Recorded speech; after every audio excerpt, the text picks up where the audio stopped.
the punchline very simply is, for everybody here, if you're not building brand, you're vulnerable. I don't know. You got, like, there's nobody here doing anything that isn't a commodity, including me. I just have brand. Brand. Every piece of clothes you're wearing, you could have bought somebody else's. You paid extra because there's a word on it. The end. Yeah, I've never paid $100 for a pair of shoes in my life. I appreciate you doing that. Right? I mean, I've got a white pair too. I really appreciate it, but like, I really appreciate that, and it speaks to my strategy, which is if I bring so much value, you notice, and this is gonna be advice for some of you as well, I do marketing and content. Most people that are the worst versions of me wanna sell you information, right? I'll give you some free content, and then there's gonna be a Gary VIP thing where you pay me $800 a month for the good content, right? Or the thing I'm probably the most proud of recently was that Garyvee content deck that I put up. That was expensive to make. That was very easy to sell in the internet marketing personality world for a lot of money. I probably left $5 million on the table. I would have sold a lot of those at $2,000 a piece, especially how good it was, right? My plan is to give you so much value, never expect anything in return, and if you happen to wear sneakers or if you happen to drink wine, well then I'm interested, right? But I want no direct correlation to what I'm trying to do for you in the way I monetize. And that's where I think people break. They're not putting out nobody's putting out content for their community. They're trying to set up what they're trying to sell. And that's why a lot of you gravitated towards me, because intuitively, or after finally 3.5 years when you're like, when's the other shoe gonna drop? When it didn't, or actually it was a shoe that dropped instead of a $5,000 mastermind course, then you bought in. The middle is always the problem. The middle's the problem. You never ever wanna be in business in the middle. You either wanna be Walmart or you wanna be Cartier. Got it? This is why I always get pissed when the Jets win a random game late in the year. I want the #1 pick, not the 7th pick. Right. Like, the middle is the worst. Right? That's why I want to build monster businesses all the time, because I never want a little boutique thing. You know? AJ with Vayner Sports wants to be boutique. I want to sign every fucking player. Like, I don't know, that's what I do, right? Like, so the middle's the problem, and the internet's destroying the middle. So you think it's gonna get worse? Oh, dramatic. Like, just so everybody understands, like, cause, just looking around, everyone's gonna be around for a little bit. Everything that you're worried about from technology is about to be compounded because it's also momentum. It's consumer behavior. Guys, wait till you see what last mile is. Nobody's going to a fucking store. You want a root beer, a $3 root beer? Press a button, somebody's gonna walk it to your house. Like, 7-Eleven's out of business. I'm telling you right now, 7-Eleven is out of business. It's gonna take 13 years for me to recall this video to say that I was right. There's no need for 7-Eleven is across the street from my dad's store, right? Our $10, $13 hour employees like walk across and buy a Slurpee. Literally in 13 years, they're gonna press a button on their phone and somebody's gonna walk it to them. Convenience stores are gonna be inconvenient. Why are you ever gonna fucking leave? What would be your strongest advice to get through that mentality of a professional who has worked 30 years doing XYZ and now is trying to stay relevant, because I'm having a hard time getting through to them? I would just tell them that you actually don't care when they go out of business in 6 years. Perfect. You just tell them the truth. Okay. So you care about them, whether it's financially or personally, right? Yeah, That's life, right? Yeah. So you tell Rick the propaganda, the things we believe in. You tell Rick again, you tell Rick again, you tell Rick again, and then the 5th time you're like, Rick, I'm never gonna tell you again, and let me say something because we're gonna have a conversation in 6 years. When the internet continues to build scale and all your referral machines are gone because they do it themselves, when Zillows and Schmillows and everybody does it themselves. Do you understand what's happening? Amazon's gonna do it itself. Like, you're not paying referral fees anymore from the toll people, they're just gonna do it themselves. So like, when that happens, I'll be here for you. Like, when you actually tell them the truth, which is more, cool, fuck you, I'm gonna watch you die, not, hey, you shouldn't die.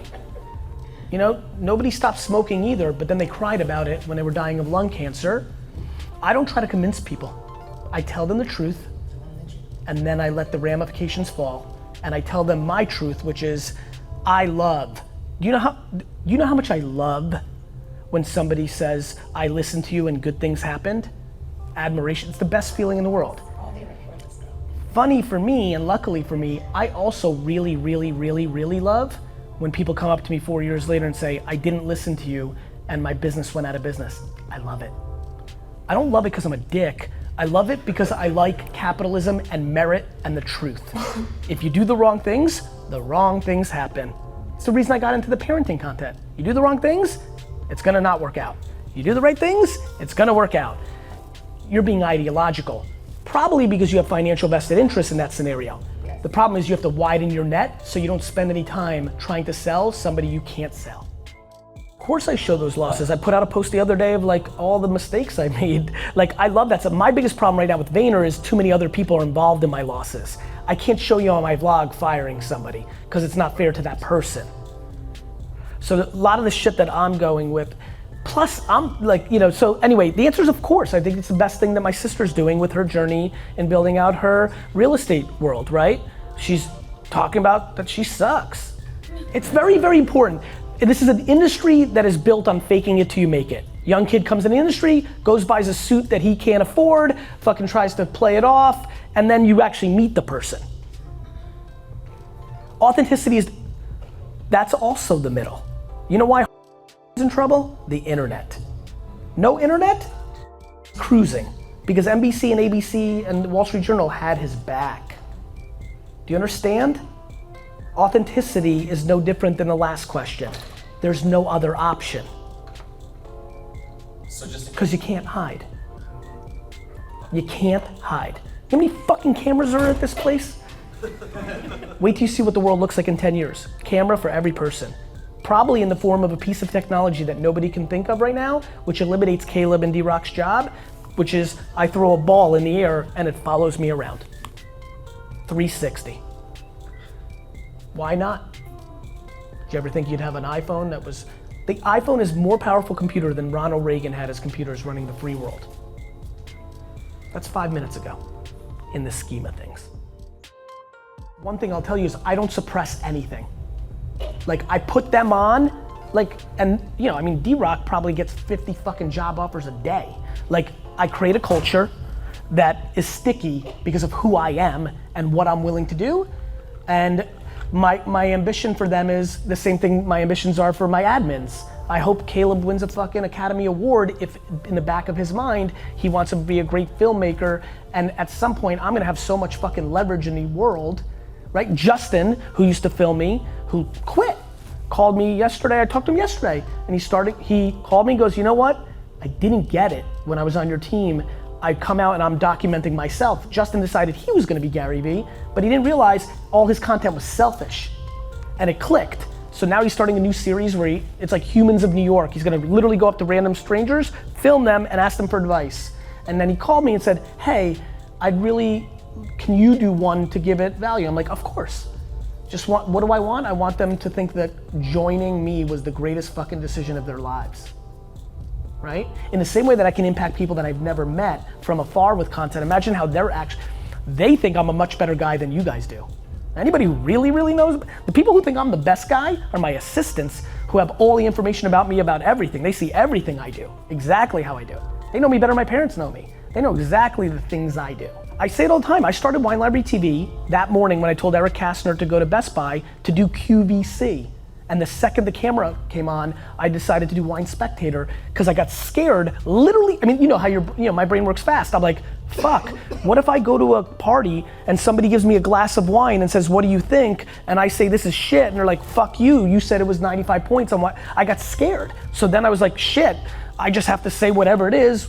And you know, it's fun to have my dad here. Like, it all makes sense now, but in 2006, and this is February 2006, so this is early 2006, for me to go out and make content, first of all, it was weird. I didn't make content. Second of all, for me to pan shit we sold made no fucking sense. Even Brandon, my best friend, who runs wine library with my dad, who believes in everything I do because he saw the craziest shit when I was a kid at baseball card shows where everybody made fun of me and then it all sold out. Blindly believes in everything. Even he was a little weirded out with wine, because you couldn't hide. It was just like, this is bad. And we have like 15 cases downstairs. Like, what are we supposed to do with it? You know?